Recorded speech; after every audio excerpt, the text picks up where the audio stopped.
I got a message for our fans out there. Football's back. BetOnline's your number one information source for all your sports wagering info with up-to-the-minute stats, news, scores, and matchup breakdowns. Get the latest game odds, spreads, and totals from the NFL and college football at your fingertips with BetOnline's real-time updates on stats, news, and odds. From week 1 all the way to the college football playoffs and Super Bowl, BetOnline is going to give you access to the best football promotions and contests available anywhere online. So head to the website today or use your mobile device. Get in. Welcome to another edition of Believe in Giants. Bob Papa, two-time Super Bowl champion Carl Banks. As we look back at the Giants' heartbreaking loss in Buffalo on Sunday night, so many chances, Carl, so many opportunities. The game was in their grasp. I think you can actually make the case that over the span of 60 minutes of football, if you were judging this like a fight, I know you like to work out at a boxing gym. Rumble. The Giants probably would have gotten 2 of the 3 judges to say that they were the winners of the fight, but they lost because in this sport, you don't have judging, you have a scoreboard, and they didn't score enough points. Highly entertaining game, but now they got to pick up the pieces after this. What was your initial reaction afterwards? Did you feel like, man, they really just blew this thing? Yes. And, the thing is, and if I can use another boxing analogy, because you used to call boxing matches and you would often say, in a fight like this, you can't leave it up to the referees. You got to go finish this kid off, right? Yes, exactly. That's the old Bob Papa thing when he did boxing. Match like this, you can't leave it up to the referees. And that's what happened. Literally, that's what happened. Yeah. This is okay. This team is showing some life. Okay. You guys can make the argument, Tyrod Taylor, blah, blah, blah, blah, versus Daniel Jones. They show collectively, they showed life. It's never going to be a Mona Lisa, just the way this offensive line is constructed. There are a ton of mistakes across the board on that offensive line, but they showed life. And that's what, as fans, you want to see. But you really wanted to see this team take that step and beat Buffalo because they had a winning game plan.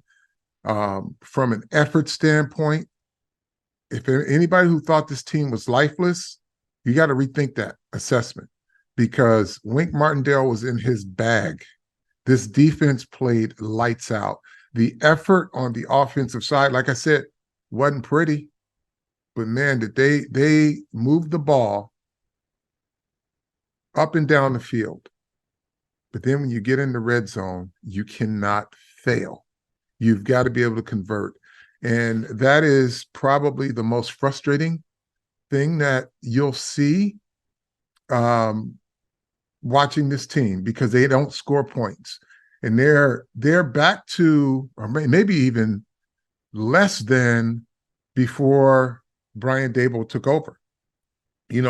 It was a stretch where they couldn't sniff 20 points. Now they can't sniff 14 points. And that's got to get fixed. But there are a few things that are really keen observations for the future. And I mean, the future is now, not next year. Jalen Hyatt is probably the best pure catcher of the football on the roster. As evidenced when he went across the middle, had to get up, get it, get in position to protect himself, took a hit. But when you watch him catch the football, he is he is the best pure catcher on this team. And that they're going to have to get him the football. They're going to have to be very deliberate. He's putting some stuff on film. They were shading safeties over him. They had on the one go route, they had a safety and a corner. He had them both by a step.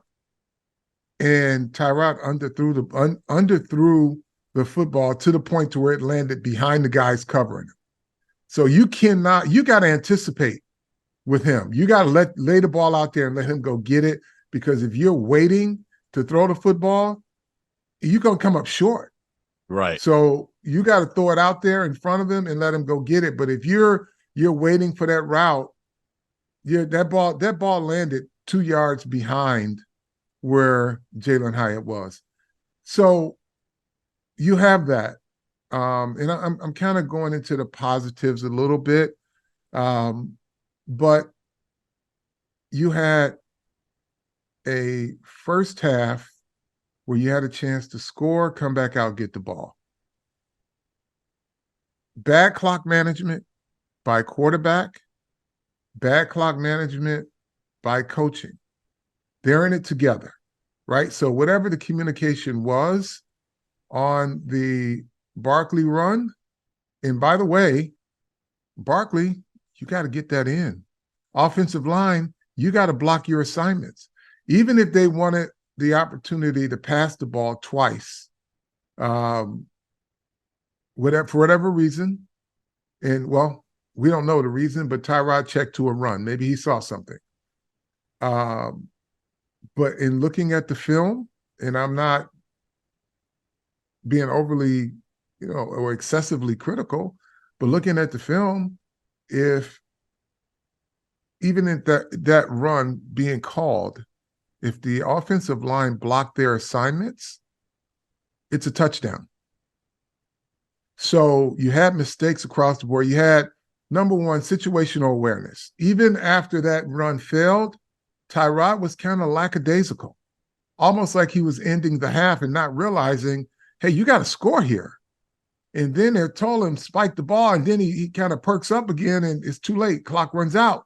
So situational awareness, even if you're going to check to that run, you got to know, if he don't get this, I got to get this ball and spike it. He didn't do that. He was very, very laissez-faire, just kind of looking over to the sideline. They're like, get over there and spike it. Clock runs out. So that was error number one. And that's where people say the game was lost. And in hindsight, you can say that, but they had a chance at the end of the game, a legitimate chance at the end of the game. They just left it up to the refs. But the fact that they fought themselves back into that game, got an opportunity because of the way this defense played, gave the offense the ball back. The offense knew what to do with it, got the ball down there, and failed again. I had asked you at halftime, and I was guessing on the air, and I even asked Chris Collinsworth about this at halftime, because where the booths are, we're near them. I was kind of when they snapped the ball at the 21-yard line, and Barkley went for, I think, 9 yards or whatever it was. Mm-hmm. It was first of all, there's the pass play to Taylor to Slayton for 31 yards. And that was at 126. Then Barkley runs it for 9 yards. And then Barkley runs it for no gain.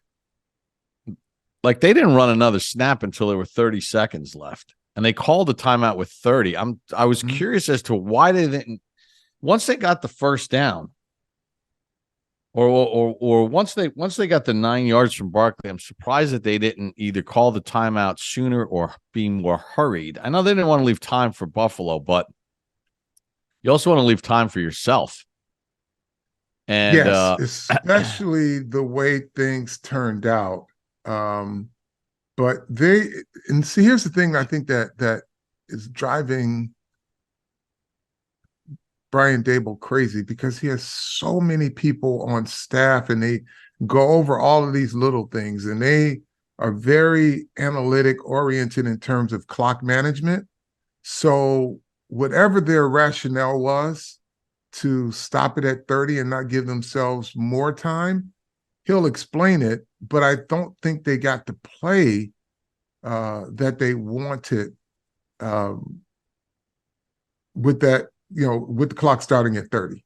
They didn't get the results that they wanted, but I'm sure there's a rationale behind it, and we'll probably have to ask that question.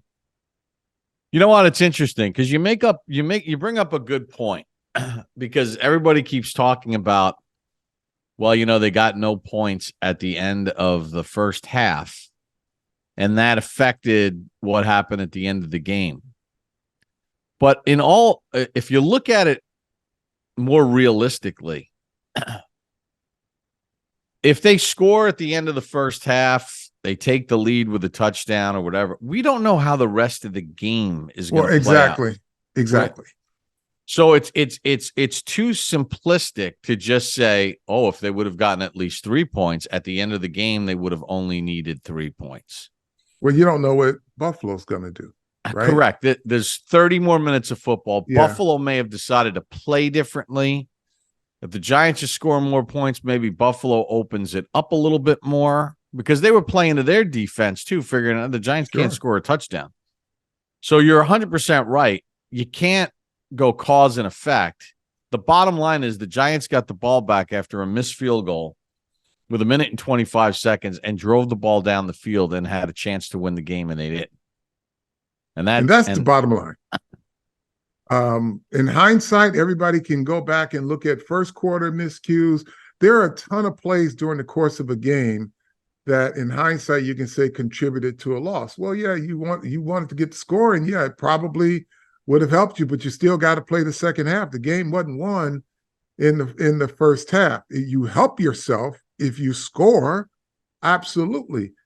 And the way the defense was playing, you like your chances, but you got the daggone best arm in football. The things that Josh Allen was doing with his arm were just unbelievable. Just made some really clutch plays for them. But at the end of the day, Bob, they lost, but I think there is a reason to look at this team and say they got life. I don't think they're deflated by this loss. I think they're more encouraged than deflated because of the way they played this team. And as we have gone through this year, 6 games now, right? Mm-hmm. Every game you look at it and you say, man, they were close for a half. Man, they were close into the third quarter.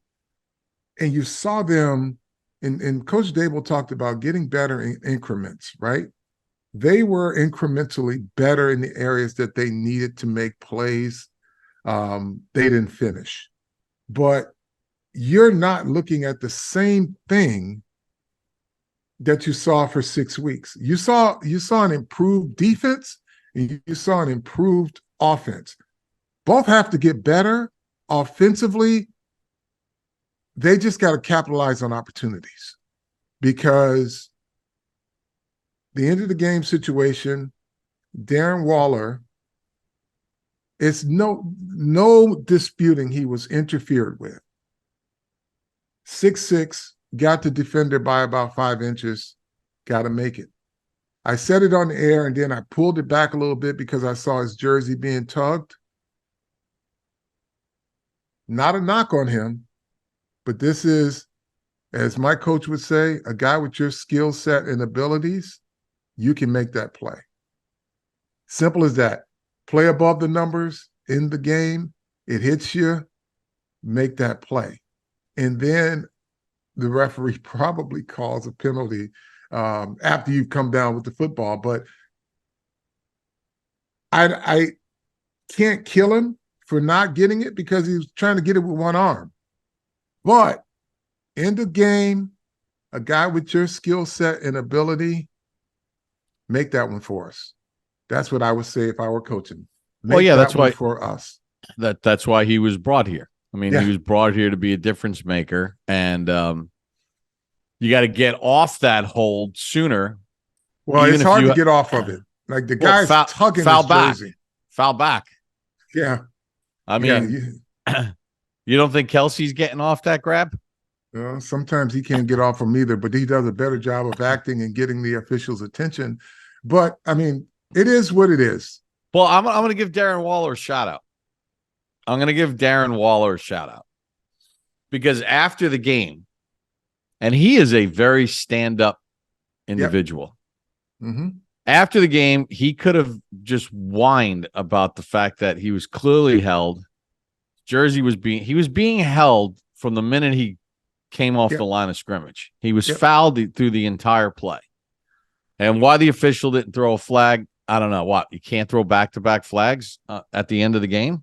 Well, you can. A foul is a foul, right? I mean, if it happened in the first quarter, you're going to throw a flag, but we're going to swallow the whistle at the end of the game. That's the old NBA stuff. You can't do that. As Mike Pereira always would tell me, a foul in the first quarter is also a foul in the fourth quarter. Yep. I mean, if it's a foul, it's a foul. But to Waller's credit,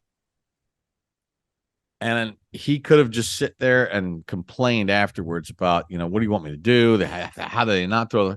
He's like, I got to make the play. Yeah. He goes, I gotta fight through it and somehow make that play. He he put it on himself, which, and he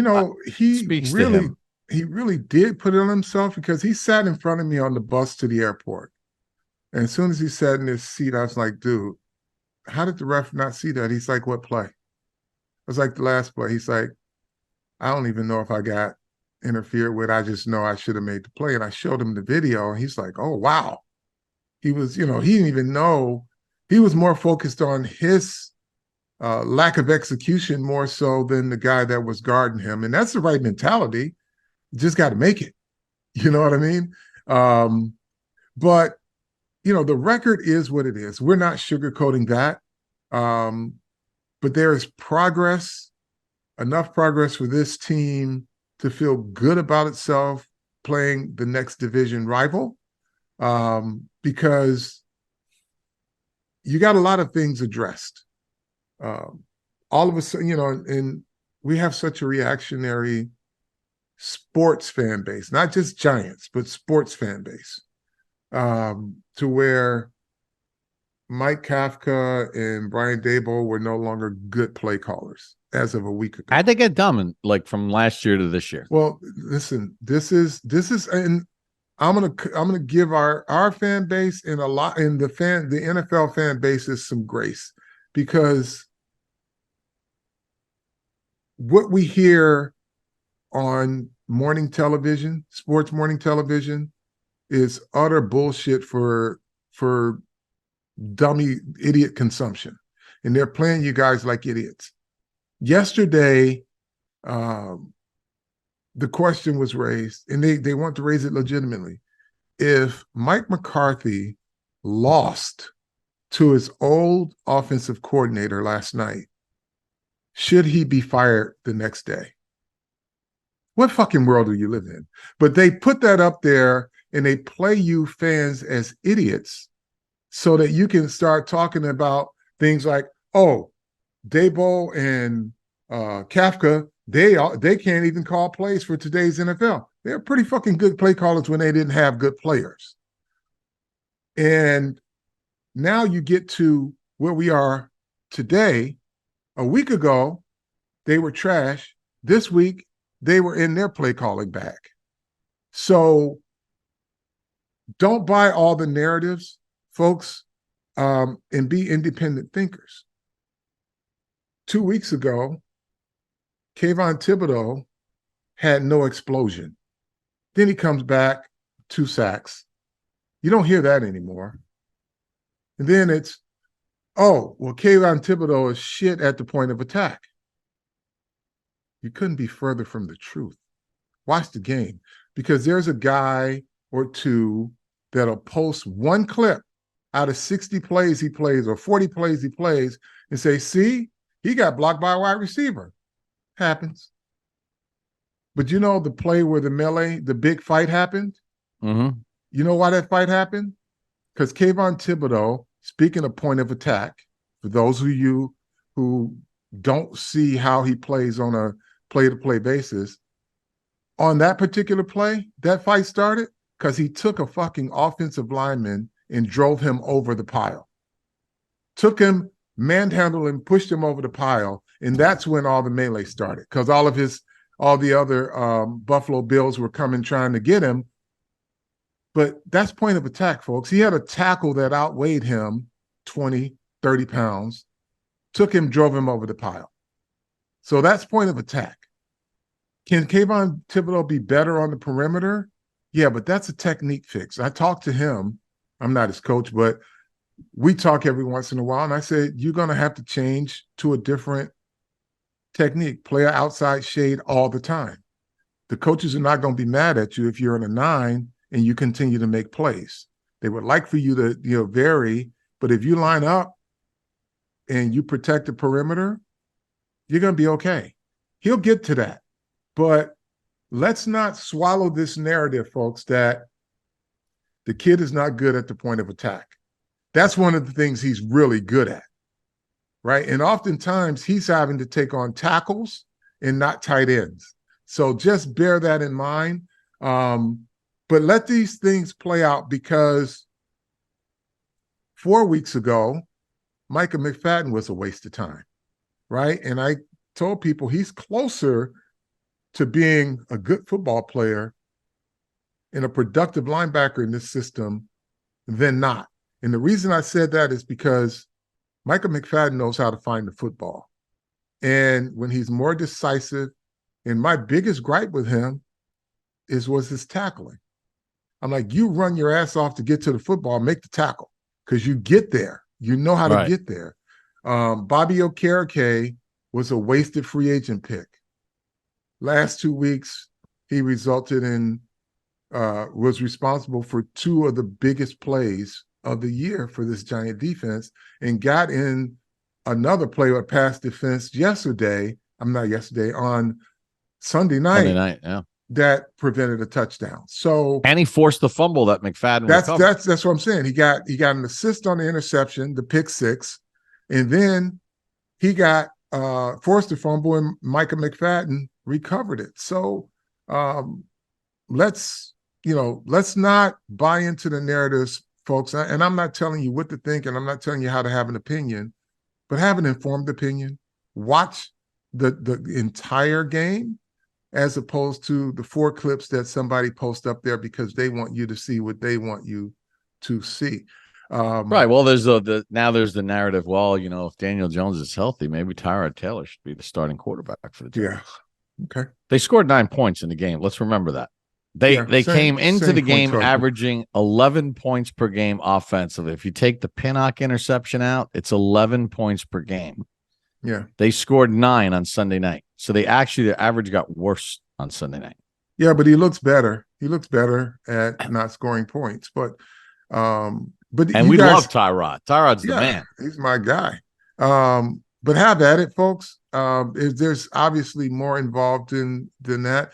And you can have an opinion about Daniel Jones, and I'm not going to dispute any of them. He's got to play better. He knew that. But no different than Tyrod Taylor's got to play better, because you can't audible to a run on the goal line with very little time on the clock, knowing that if it gets stopped, you got no play left or very little time to get everybody lined up. So, yeah, he's got to play better too in some of those situations.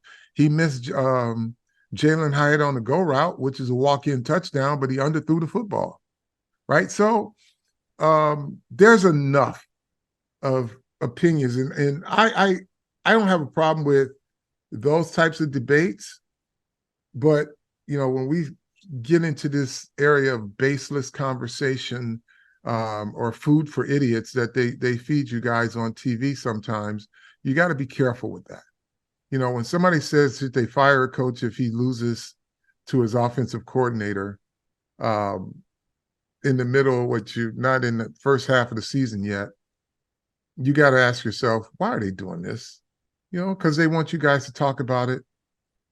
And when a guy posts something and say, well, he's horrible at the point of attack, and you don't watch every play of the game, you can say, yeah, he was bad on that play, but he's not bad at the point of attack. That's when he's a very physical kid. When you say, he can't rush the passer, he has no explosion, then he comes back-to-back games, 2 sacks, then it gets quiet, right? So I welcome opinions, but don't be shocked when those opinions get challenged, especially because my timeline is not a receptacle for bullshit.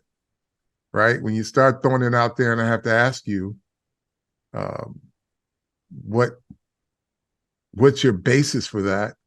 And you feel like, oh, you're trying to Bigfoot me because you played and I don't have an. You can have an opinion.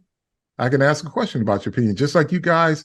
When this podcast is over, you'll have something to say about what we're saying, Right? And we should be able to answer it or not, But it goes both ways. And I appreciate all of the fans, everybody that watches this podcast, listens, and even those guys who post videos, right? And I know the frustration, and they want to show something that had them frustrated. But as consumers of information, feed your own curiosity instead of consuming somebody else's narrative. And sometimes it's just straight bullshit as a narrative. But back to where we are with the Giants. I'm sorry for that rant. They got one victory. They've got to get this next one. And if they build on the effort that was displayed on both sides of the football, they'll get it with good execution. Now it's a mental game in terms of executing, because assignment football, this is as good as I've seen this defense play all year. I mean, Wink gave them some beautiful stuff and they executed. And when it wasn't perfect, they got a lot of people to the football and made tackles so it didn't look imperfect. Justin Pugh, hats off, brother, because you got off the couch, you walked into the game as a guard, and four plays later or 6 plays later, you were a tackle. And he wasn't perfect, but we didn't expect it to be. But if memory serves me, Saquon's 2 biggest runs were off that side, weren't they? One of them was. Listen, they all blocked it well because they sprung some big holes. Pugh was pretty sore on Monday when I was chatting with him. I'm sure in the cafeteria. I'm like, "How you doing?" And he goes, "Oh my God, I am so sore right now." Yeah, like no kidding. Yeah. But listen, he accepted the challenge.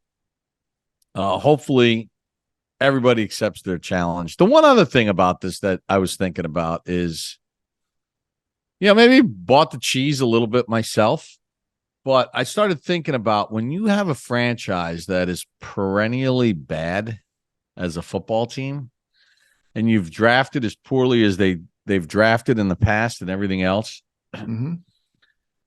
It takes a little bit longer to turn it around than you want to believe, right? Like if you look at the 2021 draft class where Kadarius Toney was taken with the first pick. Now they eventually cashed that in for Waller, mm-hmm. and they got Trey Hawkins with the pick that they got. Unfortunately, Azeez Ojulari was the 2nd-round pick, and he's just listen. He's hurt. No, call it like it is. He's always hurt. He's frustrating because he is such a talent, but he's their best hurt. Pure edge rusher.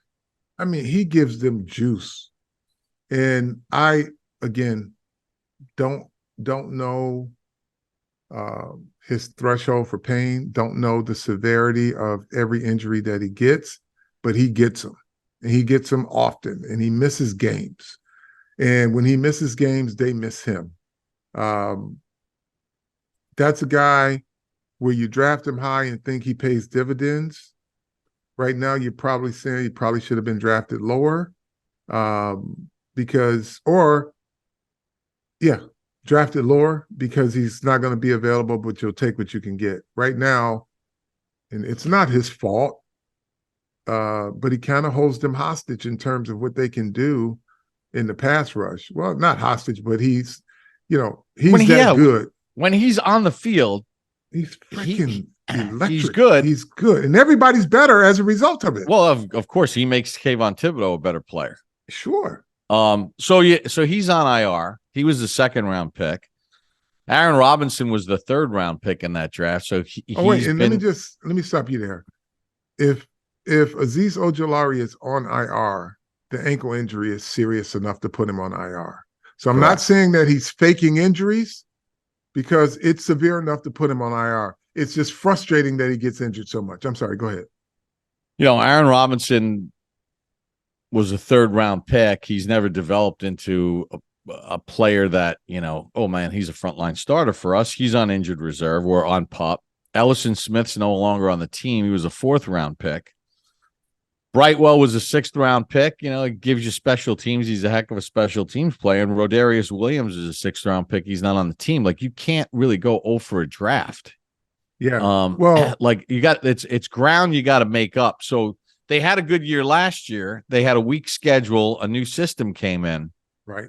But I think we all knew that this was a rebuild when Brian Dable and Joe Shane came in. Well, yes, there are quick fixes. There are teams that go from bad to good. But I think the construction level that they had to undertake, maybe we thought it was happening a little bit quicker than it realistically can happen to build something for the future. Yeah, well, you saw the free agency pickups, and you thought, well, here we go. We're off and running. But there's steps to it. There's levels to it, and you still got to go through the process, Bob.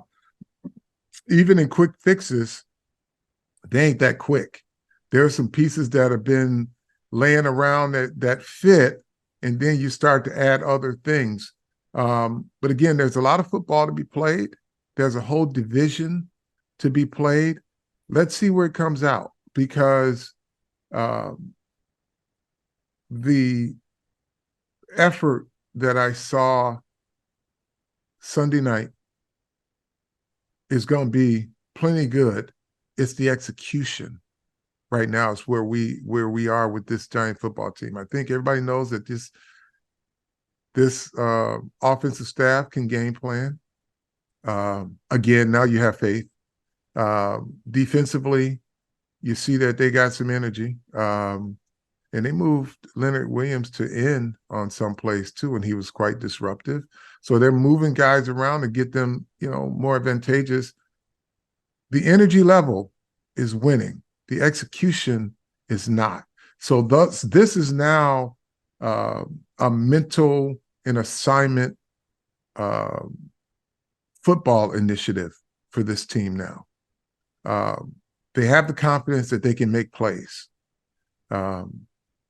Now they just got to execute. It's all about execution right now for them. And the development of the offensive line, when these guys get healthy, they have to get better. Yeah, but even the guys who are not, but they have to play, do what you can and do it right. You ain't going to be perfect. You're going to be outmatched. So there's a reason some of these kids are practice squad guys, right? Just do what you can. They'll get you in the right stuff. They'll get you in the right plays. They account for they discount for your ability. So they do things that they think you can do. Just do those things. Another guy who's frustrating to me is Matt Peart. And I know he's battled some injuries. And he's frustrating because, and I said this at the beginning of the year, and I continue to say it, I would like to see him developed more. I don't know why. He's got a wingspan. He's big. He's athletic. Maybe the injuries is keeps interrupting that development. But I'm hopeful that a guy like him can be even more of a contributor because he can be a swing tackle. So, but as of now, I'm frustrated. Because I would love to see him have developed more, and he just hasn't. And I know he's had some injuries too. Yeah, and Evan Neal's playing with an ankle injury that he's been playing with for a couple of weeks, and it's not an excuse. I'm not trying to make any excuses for anybody. There's 53 active members on every NFL roster, and I guarantee you 90% of the guys around the league are playing something. I mean, because the injury rate's 100% in this sport. This is the one sport where you can guarantee that the minute the whistle blows for real, Yeah. every single player will be dealing with something. Yeah, and you can sit them all off season, all preseason. When the whistle blows, they start off healthy, and the same result. Everybody's got something they got to play with. Anything else you want to get off your chest here? No, folks, it's one win. We're not sugarcoating it, but we are showing you some areas where there's life. Tell a friend to tell a friend. Don't eat the idiot juice that they're serving you. Feed your own. Drink juice. Don't drink it. No, you eat the idiot juice is diarrhea that's coming out of these guys. And feed your own curiosity. Look at this stuff, man. Don't buy a narrative and point to one play. Because everybody is just taking educated guesses without knowing the calls, without knowing what's being asked of each individual on each play, without knowing what the assignments are. From the most astute eye to the novice eye, we still are all taking relative guess as to what actually is being asked of or expected of. Yeah. Because with last time I checked, they don't share their call sheets, their plays, or now, listen, you can see certain things on tape. The eye in the sky doesn't lie. You could see bad technique when there's bad technique. You could see lack of effort when there's lack of effort. You could see poor fundamentals when they're there. But there's a lot more that you got to dive into there. You got to take everything into equation. Right. When you make a blanket statement that somebody's poor at the point of attack, you got to look at a lot of film to say that. And he's not. He's not poor at the point of attack. Yeah. Can he be better on the perimeter? Yeah. I've told him that. But in terms of physicality, just take a look at where the fight started and how it started. It was because Kayvon took their freaking left tackle and pushed his ass over a pile. So that's point of attack. All right. We're going to be back later in the week. We'll get you set for Giants in Washington, which is a huge game this weekend. It's a divisional game. The Giants have played one division game to this point, so they're getting into their division games. And we'll break it down and get you set for the game on Sunday later on in the week. Yeah, we'll talk about that because there's some things that Washington does that the Giants are going to have to be ready. They're a very physical football team on their defense. Very physical across the board. A lot of first-round draft choices that play to that level. Tell a friend to tell a friend. We here, baby. Believe in Giants. See you, everybody.